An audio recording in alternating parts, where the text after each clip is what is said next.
इसमें 22-23 तारीख को एक घटना हुई थी जिसमें 3 मर्डर हुए थे। तो उसमें हमने आज 2 व्यक्तियों को राउंड अप किया है। एक मनोज है, एक सुरेंद्र है। बाकी अभी तफ्तीश कर रहे हैं। हमारी क्राइम ब्रांच की टीम ने इंस्पेक्टर निर्मल के नेतृत्व में इनको काबू किया है। सर कहाँ से गिरफ्तार किया है? सर क्या यही लोग वो थे जिन्होंने फायरिंग की थी? ये रेकी कर रहे थे इस वारदात की, और ये 1-2 महीने से लगातार रेकी कर रहे थे और किसी को इन्फॉर्म कर रहे थे ये। तो इनको हमने डकोली के पास से गिरफ्तार किया है।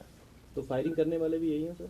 नहीं, फायरिंग के लिए अभी हम इनको पेश करके रिमांड लेंगे और पूछताछ करेंगे। अभी तक तो रेकी तक का इनका रोल आया है। कहाँ के रहने वाले सर ये एक रहने वाला है अपना, हाँ, अभी तक जो हमारे को पता लगा है, एक के खिलाफ 8 मुकदमे दर्ज हैं और एक के खिलाफ 3 पर्चे दर्ज हैं। किस किस के खिलाफ? ये अलग अलग हैं। इसके सुरेंद्र के खिलाफ 3 मुकदमे हैं और बाकी जो मनोज है उसके खिलाफ 8 मुकदमे दर्ज हैं। क्या इनकी इन्वॉल्वमेंट है कपिल सांगवान, क्या उनके साथ लिंक है इन लोगों के? उसके ही इशारे पे हुआ? अभी हमने थोड़ी देर पहले ही इनको काबू किया है और पेश करके अभी दोबारा पूछताछ करेंगे इनसे। रेकी पे ये क्या कर रहे थे? रेकी पे ये अभी तक पहले इन्होंने शाम के टाइम में बेला विस्टा जो होटल है उसके पास इन्होंने पार्किंग में कोई गाड़ी नंबर और उसके वेयर अबाउट चेक करने गए थे ये। उसके बाद ये सल्तनत में गए थे। तो सर क्या कपिल सांगवान का लिंक है इसमें, गैंगस्टर लिंक? अभी उसको देख रहे हैं जी। अभी वो इन्वेस्टिगेशन करेंगे और उसके बाद फिर आपको ब्रीफ करेंगे इस बारे में। क्रिमिनल केसेस जो हैं वो क्या केसेस हैं? अलग अलग हैं। कोई अटेम्प्ट टू मर्डर है, एनडीपीएस है, हार्ट केस है, मर्डर का भी केस है।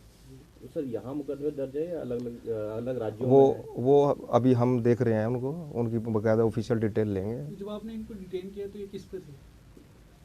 ये व्हीकल कोई नहीं था इनके पास। ये कहीं जाने की तैयारी में थे। तो हमारे को जैसे ही हम टेक्निकल इनको देख रहे थे काफ़ी दिनों से, तो कुछ हमारे को इन्फॉर्मेशन भी मिली थी। तो फिर हमने इनको वहाँ से राउंड अप किया दोनों को। कुछ वेपन भी मिले हैं सर इनसे कुछ? नहीं, अभी वेपन कोई नहीं मिला जी। तो रिमांड सर कितने का क्या? अभी आज इनको गिरफ्तार किया है जी और कल इनको पेश करके रिमांड लेंगे। तो ये कब से कांटेक्ट में थे मर्डर से? ये अभी हम देख रहे हैं, इन्वेस्टिगेशन करेंगे इस मामले में ये कितने दिन से। बाकी अभी ये जो पता लगा है, अभी 2-3 महीने से ये लगातार रेकी कर रहे थे। तो सर अभी तक पुलिस को कुछ नहीं पता किसने गोली मारी, कौन इसमें इन्वॉल्व है? नहीं, अभी उसमें जो हमारे पास पहले भी इंफॉर्मेशन जो आई थी, इसमें एक प्रदीप काड़ू है, एक साहिल सोलंकी है, जो अभी तक नाम आए थे। बाकी इन्वेस्टिगेशन कर रहे हैं, किन किन आदमियों की इन्वॉल्वमेंट होगी उनको गिरफ्तार करेंगे। तो रंजिश क्या थी सर? कुछ ये भी पता चल पाया पुलिस को अभी तक? क्यों मारी गोलियां? अभी किसको तक मारने के लिए आए थे वो लोग? नहीं, अभी जो मारने के लिए तो ये विक्की को ही आए थे जी। ठीक है जी। तो विक्की के साथ में एक उसका भांजा था तीर्थ, और एक साथ में एक जो पीछे गाड़ी में लड़की बैठी थी। तो क्योंकि इनका कोई पीछे आपस में दिल्ली में कोई किसी के साथ झगड़ा था, तो उनके साथ कोई पुराना विवाद चला आ रहा था। अभी तक जो चीज़ सामने आई है। बाकी अभी ये 2 बंदे हमने इस मामले में पहले काबू किए हैं। तो अभी किस किस आदमी से लिंक में है ये, और या किसी गैंग से है, वो हम देख रहे हैं उसको। विक्की के सिवाय जो 2 थे वो सिर्फ डैमेज हुआ है, मतलब वैसे मार दी उनको गोली, सिर्फ विक्की शिकार था इनका? हाँ, मेन तो अभी तक जो चीज़ आ रही है, देखो वो तो शूटर्स के बाद ही पता लगेगा। ठीक है जी। बाकी अभी तक जो चीज़ इन्वेस्टिगेशन में आई है, अभी तक तो पहले वही प्राइम टारगेट था। तो इसको गैंग वॉर कह सकते हैं, क्योंकि विक्की पे भी कई आपराधिक मामले दर्ज हैं, हत्या के और हत्या के प्रयास के मामले दर्ज हैं। अभी देखो, गैंग वॉर की बात तो ये है कि अभी जब तक पूरा मामला इन्वेस्टिगेट नहीं हो पाता, तो हम उसमें क्या क्या चीज़ें हैं, किस एवज में, किस कैपेसिटी में, उसके बाद ही बता पाएंगे। तो ये प्रदीप कालू और साहिल सोलंकी के लिए लेके गए थे दोनों ही? जी, अभी तक यही चीज़ सामने आ रही है। वो दोनों ही? जी। तो सर आपको इन्फॉर्मेशन कैसे मिली थी? आप लोग पहले से ही इनके ऊपर नज़र रख के बैठे थे? इनके अभी जैसे हमारा 22 और 23 को इंसिडेंट हुआ, तो हमारी लगातार क्राइम ब्रांच की टीमों ने बाहर भी, बिहार, यूपी में अलग अलग जगह पे हमने रेड की थी। अभी पीछे हमने मणिपुर में भी रेड की थी।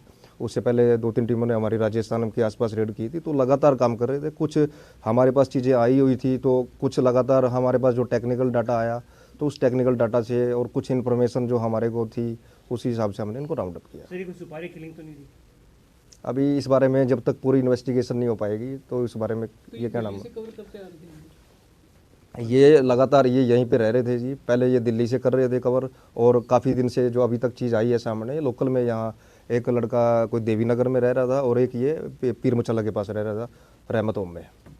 और जी सर, ये जो आप लोगों की 8 टीमें, अब जब हमारी टीमें लगातार काम कर रही थी, तभी हमने इन 2 जो आदमियों को काबू किया है। बाकी हमारा तो फोकस यही रहता है कि जल्दी से जल्दी जो इस मामले में इन्वॉल्व हैं उनको गिरफ्तार करें। सर अक्सर देखा गया है, रेलवे स्टेशन से रिकवर किया था इसमें, तो ऐसा नहीं है, बाकी लगातार चल रही है टीमें, कुछ कई चीज़ों में टाइम लग जाता है। सर ये गैंगवार का हिस्सा है, साफ साफ दिखाई दे रहा है, लेकिन पंचकुला पुलिस कहने से इसके अंदर विजय जी ये बात है कि जब तक देखो अब चीज़ें आ रही हैं, 2 बंदे पकड़े हैं, इनकी किससे कनेक्टिविटी है, आगे किसकी किससे कनेक्टिविटी है, वो जो पूरा एक नेटवर्क जुड़ेगा तभी उसके बारे में मतलब हम कह सकते हैं। ऑफिशियल तो देखो आप अनऑफिशियल तो कुछ भी कह दें, उसका कोई वो नहीं है। ये प्रदीप और साहिल कहाँ पे बेस्ड है, कुछ आइडिया लगा है इसके बारे में? ये देखो रहने वाले तो ये दिल्ली के आसपास के हैं, ठीक है जी, और इस एरिया में ये काफ़ी दिन से एक्टिव थे, काफ़ी दिन से ये रेकी कर रहे थे।